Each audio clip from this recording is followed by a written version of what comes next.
దండోపాయాలు ఉపయోగించి నోరు మూయిస్తారట. నవ్వుతున్నారు మీరు. సామధాన భేద దండోపాయాలు ఉపయోగించి నోరు మూయిస్తారట. అధికారులు కూడా వీరి అధికారానికి, వీరు చేస్తున్న వికృత చేష్టలు చూచి చూడనట్లు ఉండవలసిందే. They may be police, they may be revenue officials, forest officials కావచ్చు, మైనింగ్ అఫీషియల్స్ కావచ్చు, ఎవరైనా కానీ వారి వికృత చేష్టలు చూచి చూడనట్లు ఉండవలసిందే. లేకపోతే శంకరగిరి మాన్యాలు పడతారు, లేకుంటే శారీరకంగా బాధలు అనుభవిస్తారట. ఎంతటి కుటుంబం ఇది! ఈ కుటుంబం గనులు పక్కన పెట్టండి, ప్రభుత్వ భూములు పక్కన పెట్టండి, ఖనిజ సంపద దోచుకోవటాన్ని పక్కన పెట్టండి, ఎర్రచందనాన్ని కొట్టేయటం పక్కన పెట్టండి,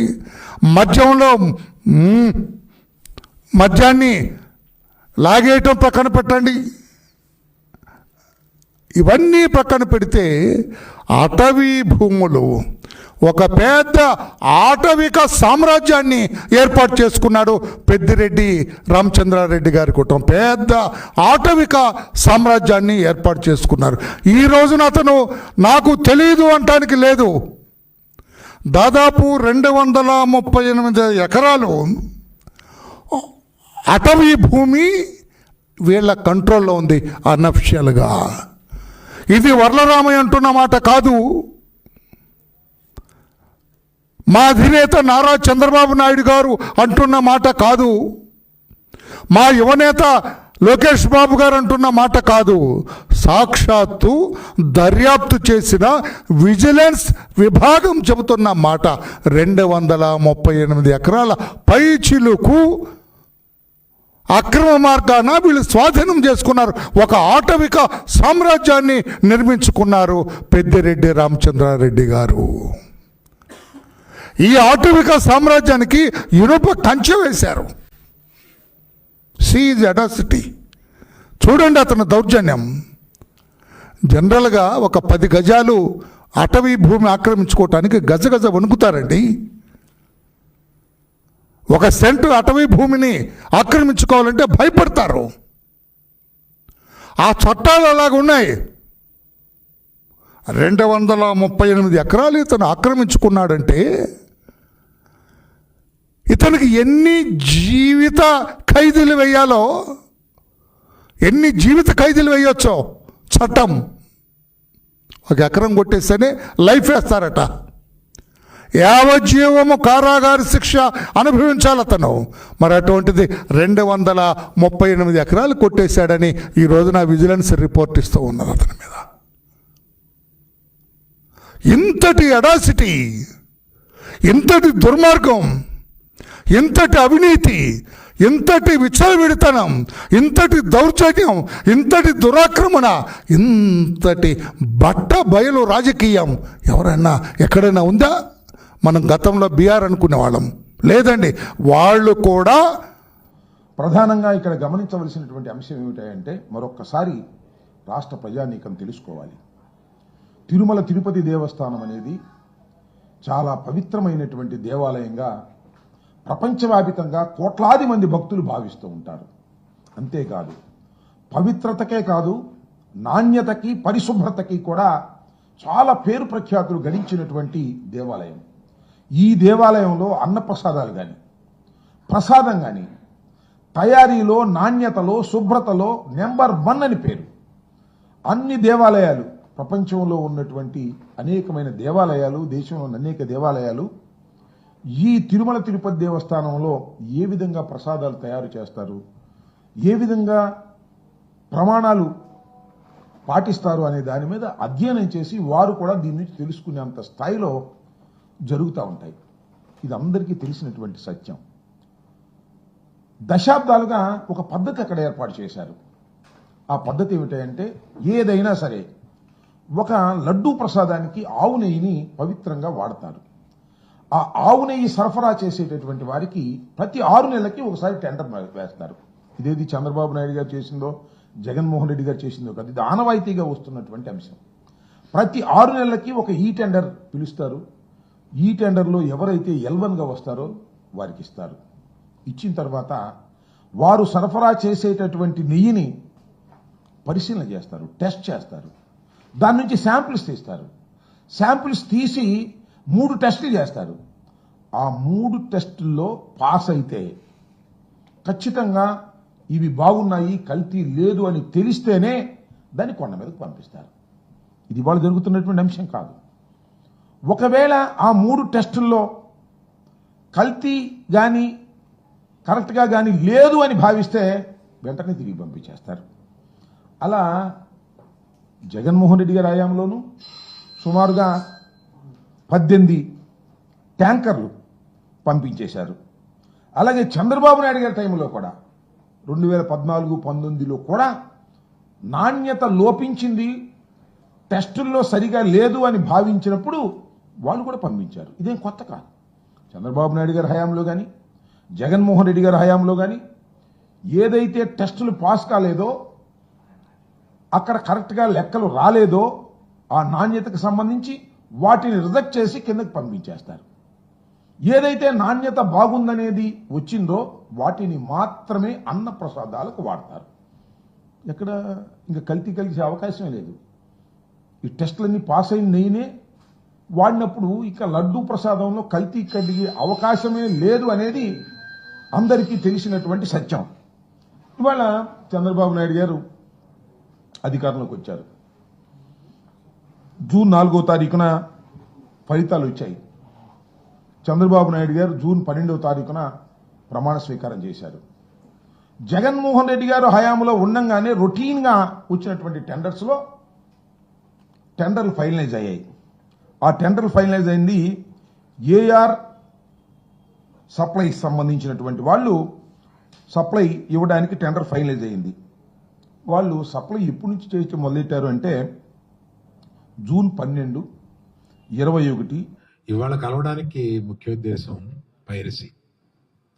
అంటే కొన్ని సంవత్సరాలుగా లేని పైరసీ, అంటే కొన్ని సంవత్సరాలుగా లేకపోవడానికి కారణం ఛాంబర్ వారు చేసిన ప్రయత్నం కానీ ప్రొడ్యూసర్లు చేసిన ప్రయత్నం కానీ అవన్నీ ఫలించి, అది కాకుండా ఓటీటీలు పెరిగి ఆ తర్వాత థియేటర్లలో చిన్న చిన్న థియేటర్లో కూడా సినిమాలు వేసి పైరసీ అనేది క్రమంగా కిందకి వెళ్ళిపోయింది. కానీ సడన్గా ఒక 2 మాసాలుగా ఈ పైరసీ రాక్షసి మళ్ళీ తన పగని పైకి తీసి నాట్యం ఆడుతుంది. ఇది మరీ ఎత్తుకు లేవకుండానే దీన్ని తీసేయాలి అనే ఒక ఉద్దేశంతో యాక్చువల్గా ఇది మొన్న ఈ మధ్య కాలంలో లేనిది మొన్న దిల్ రాజు గారి సినిమాతోటి ప్రారంభమైంది మళ్ళీ. అప్పుడు చాలా ప్రయత్నాలు చేసి మేమందరం ఇదివరకటి నుంచి ఛాంబర్లో ఒక సెల్ పెట్టుకున్నాం. అంటే కంటిన్యూస్గా వచ్చిన పైరసీలు చిన్న అయినా పెద్ద అయినా ఏ సినిమాకైనా ఆ పైరసీని డౌన్ చేయడం కోసం మేము ఇక్కడ కొంత అమౌంట్ పే చేస్తే ఇక్కడ ఆ సెల్లు అదే పని మీద ఉంటారన్నమాట పగలు రాత్రులు. ఆ సెల్లు ఈ సినిమాకి కూడా ఆ సెల్ని ఎంగేజ్ చేశాము. కానీ చాలా మంచి ప్రింట్ ఎక్కువ వచ్చేస్తుంది. ఇది ముఖ్యంగా చెప్పబోయేది ఏంటంటే వాట్సాప్ గ్రూపుల్లో కానీ లేకపోతే టెలిగ్రామ్ గ్రూపుల్లో కానీ దీన్ని పంపిస్తున్నారు. రేపెల్లుండిలో మేము కొంతమంది యాడ్మిన్ని పసిగట్టాము. ఆ యాడ్మిన్స్ని అరెస్ట్ చేస్తాం. ఇది సైబర్ క్రైమ్కి తీసుకెళ్ళాము. సైబర్ క్రైమ్ నుంచి ఒకసారి గ్రహించాల్సింది ఏంటంటే ఈ గ్రూపుల్లో మీరు పంపిస్తారే యాడ్మిన్స్, మీరు జాగ్రత్తగా ఉండండి. మీరు జైలుకి వెళ్ళే అవకాశం తప్పనిసరిగా ఉంది. మేము దీన్ని కొంచెం పెద్దదిగా చేసి కొంచెం పట్టుబట్టేలాగా పట్టుదలతో ఉన్నాం దీన్ని. అందువల్ల హెచ్చరించడం ఏంటంటే ఇది ఒక క్రైమ్. ఈ మధ్య మర్చిపోయాము మనం, కానీ ఇది ఒక క్రైము. దీనికి ఒక సైబర్, ఇదివరకన్నా సైబర్ సెల్స్ చాలా బాగా పనిచేస్తున్నాయి. ఇదివరకు ఉన్నంత కష్టం కాదు, ఇప్పుడు పట్టుకోవడం కూడా కొంచెం తేలికైంది. అందువల్ల అందరికీ ఈ పర్టికులర్గా వాట్సాప్ అండ్ టెలిగ్రామ్ గ్రూప్లకి నా హెచ్చరిక, వాళ్ళ అడ్మిన్స్ జాగ్రత్తగా ఉండండి. మీరు పొరపాటున దీన్ని ఫార్వర్డ్ చేస్తే అడ్మిన్దే బాధ్యత అవుతుంది, అడ్మిన్ జైలుకి వెళ్ళే అవకాశాలు ఉన్నాయి. ఇలాగా కాకుండా కొన్ని వెబ్సైట్లు ఏదో అది తెలియక కుర్రోడు సరదాగా వెబ్సైట్లో పెడుతూ ఉంటారు. నిన్న ఆర్టీసీ బస్సులో, గవర్నమెంట్ ఆర్టీసీ బస్సులో వేశారు. అమాయకత్వం, ఆ డ్రైవరు అమాయకత్వం. అది అది వివరంగా వాసు చెప్తాను, ఎక్కడ ఏంటి అది వివరంగా వాసు చెప్తాను. అందుకని మీరు మా సినిమాని సక్సెస్ చేయడానికి ఎంత బాగా మీడియా వారు ఉపయోగపడ్డారో దీనికి కూడా సహకరించి మా సినిమాని, ఎందుకంటే ఇవాళ పాప సక్సెస్ తోటి కుర్రాళ్ళు అటు ఇటు పరిగెడుతూ మధ్యలో దీన్ని మేము అక్కడ చూసాము, మేము ఇక్కడ చూసామని అంటుంటే వీళ్ళు పాపం డల్ అయిపోతున్నారు. నేను లైఫ్లో బోల్డ్ చూసేసాను. ఇవాళ ఈ కుర్రోళ్ళందరూ నా చుట్టూ ఉత్సాహంగా ఈ సినిమా హిట్ అయ్యిందని ఒక ఉత్సాహంతో వెళ్తూ ఉంటే ఈ మధ్యలో ఇది ఒక ప్రతిబంధకం అయిపోయింది మాకు. అందుకని దయచేసి దీంట్లో మిమ్మల్ని సహకరించమని కోరుతున్నాను. థ్యాంక్స్ అండి. ఇప్పుడు సినిమా హిట్ అయినప్పుడు అన్ని లెక్కలు పనికొస్తాయి కానీ, బట్ రిలీజ్కి ముందే సినిమాకి ఇది నైట్ నేను చూశాను సార్.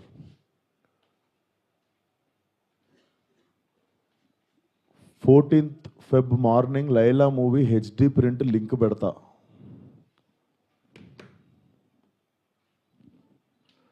వీడి ఖాతాలో ఇంకొకడు బలి పాపం. అంటే 25,000 ట్వీట్లు వేశారు బాయ్కాట్ లైలా అని చెప్పి. Boys get ready, boycott Laila అంటే నాకు అర్థం కావట్లేదు సార్. వీడి ఖాతాలో ఇంకోటి బలి అంటే ఖాతాలో బలి ఎందుకు కావాలి సార్? నేను అంటే మేము ఒక సినిమా తీసినప్పుడు 100 మందిలో ఒకడు తప్పు చేస్తే 99 మందిని మనము ఎలిమినేట్ చేసేద్దామా అంటే నాకు ఒక రకంగా కూడా అనిపించేది ఏంటంటే, అంటే సినిమా వాళ్ళు అంటే ఒక టైంకి చాలా ఈజీ టార్గెట్ అయిపోతామా, అలా తీసి పాడేసి అంత అంటే చాలా చులకన అయిపోతామా, సంబంధం లేనిది వచ్చి అంటేసుకుంటుంది మాకు, దానికి మేము సమాధానం చెప్తుంటాము.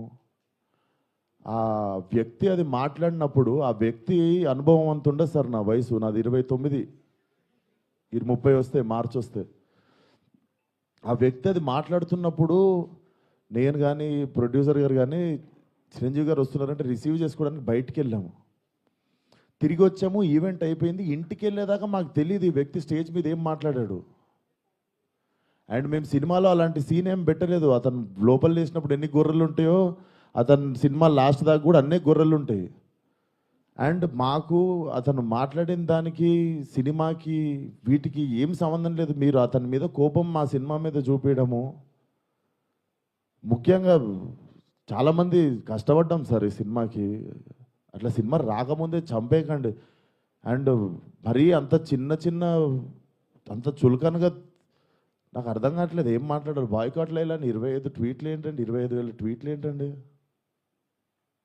మీకు ఈ టైంలో నేను ఒక్కసారి మిమ్మల్ని అడుగుతున్నా, జరిగింది ఎంత కరెక్ట్ అంటారో మీరే చెప్పండి సార్. ఇక్కడ చాలామంది ఉన్నారు. మీరు ఆయన మాట్లాడిన దానికి మీరు చెప్పండి సార్. మా సినిమా బాయ్కాట్ అని చెప్పి 25,000 ట్వీట్లు వేయడం కరెక్టా? మీరు ఒక్కసారి చెప్పండి సార్. అదే సార్, ఇప్పుడు ఈవెంట్లో ఇప్పుడు అందరికీ నేను ఇంట్లో కూర్చొని వాళ్ళ స్కూల్ ఫీజు నేను కట్టి వాళ్ళకి సంస్కారం నేర్పించలేదు కదా సార్. నేను వాళ్ళు ఏం మాట్లాడతారు అనేది మన కంట్రోల్లో ఉండదు కదా సార్. అవును సార్, అతనికి నేను నేర్పిస్తానా? అతనికి ఓ నాదే తప్పు అంటారు.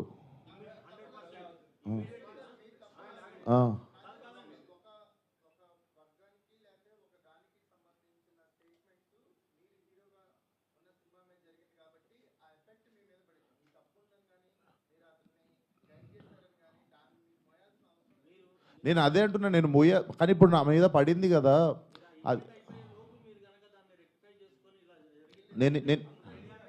నేను ఇప్పుడే చెప్తున్నా కదా సార్. మేము చిరంజీవి గారిని రిసీవ్ చేసుకోవడానికి వెళ్ళాం. మేము కూడా ఇంటికి వెళ్ళిన తర్వాత చూసాము మీరు నేను చెప్పింది అబద్ధం అయితే పోయి ఈవెంట్ వీడియో చూసుకోండి. అతను మాట్లాడినప్పుడు మా మీద కెమెరా లేదు, ఎందుకంటే మేము లేము అక్కడ. నేను సావు గారు రిసీవ్ చేసుకోవడానికి వెళ్ళాం. మీకు తెలుసు ఎంత గోలగోలగా ఉంటుందో ఈవెంట్ అయిపోయింది, ఇంటికి వెళ్ళిపోయాము. ఇంటికి వెళ్ళిపోయిన తర్వాత చూసి షాక్, ఇది ఆయన ఎప్పుడు మాట్లాడండి, ఇది అసలు ఇవన్నీ ఎప్పుడు జరిగినాయని మేము షాకు.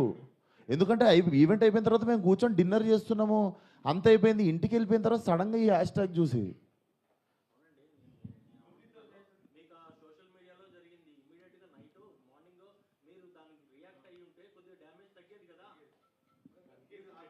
అందుకే కదా సార్ ఇప్పుడు పెట్టింది. సార్ కొంచెం అట్లా అరవకండి సార్, నా మీద కొంచెం మెల్లగా మాట్లాడండి, అరవకండి. ఇప్పుడు నా ఆల్రెడీ బాధ చెప్పుకుంటూ ఉంటే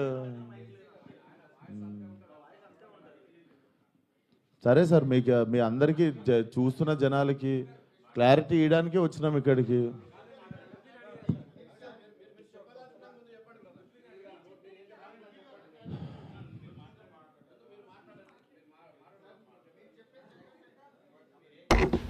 స్పీకర్గా ప్రమాణ స్వీకారం చేసిన రోజునే అతను ఇన్వైట్ చేశా. ఒకసారి కాదు 2-3 సార్లు కూడా మీరు రావాలి, మీరు ఎమ్మెల్యే, సమస్యల మీద మాట్లాడాలి, ప్రభుత్వం చేస్తున్న కార్యక్రమాల మీద మాట్లాడాలి, కొన్ని డైరెక్షన్లు ఇవ్వాలి, అంచేత మీరు రావాలని నేను కోరడం జరిగింది. రావట్లేదు అతను. పైగా ఏంటంటే అవగాహన ఉండి మాట్లాడుతున్నారో లేదో నాకు తెలియదు, కానీ నిన్న 3 డేస్ ముందు ప్రెస్లో చూసా. ఏం మాట్లాడతారండి, నేను శాసనసభకు రాను, మా ప్యాలెస్లో కూర్చొని మాట్లాడతాను, దానికి ప్రభుత్వం అసెంబ్లీ సమానం చెప్పమంటారు. ఇది ఎక్కడన్నా భారతదేశంలో ఎక్కడన్నా ఉంది? ఎక్కడన్నా అసలు ప్యాలెస్ నుంచి మాట్లాడతారట, మంత్రులందరూ కలిసి అసెంబ్లీ నుంచి సమానం చెప్పాలట. అంటే అవగాహన ముందు మాట్లాడుతున్న వాళ్ళు నాకు అర్థం కావట్లే.